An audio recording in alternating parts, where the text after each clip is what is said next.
মা, সামনেই তো দুর্গাপুজো। হ্যাঁ, সামনে দুর্গাপূজা, আর কি।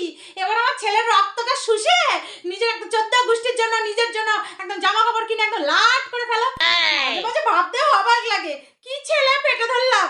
হ্যাঁ, কটা বছর ঠিকঠাক পার হতে পারলো না, একদম বউয়ের একদম কবচ করা একদম ভেড়া হয়ে গেল। মা, আমার কথাটা তো। তোমার আর কি কথা শুনবো, যা করে ফেলার করে ফেলেছে তো আমার ছেলেটাকে। মা, আপনার ছেলে আমাকে বলেছে এবছর কোনো কেনাকাটি হবে না। আপনার নাকি কিসের টাকার প্রয়োজন, সেই জন্য আপনার ছেলের মাইনে আর বোনাস করে পুরোটাই আপনার হাতে তুলে দেবে। আর আমি জানতাম আমার ছেলের মতো ছেলে হয় না। আমার ছেলে কখনো কারোর ভেড়া হতেই পারে না।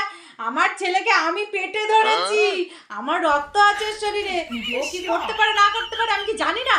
আমি ঠিক জানতাম আমার ছেলে এবারে পুজোয় পয়সাটা আমাকে এসে ধরে দেবে। আমার দরকার বলে কথা, আমার ছেলেকে আমি চিনবো না।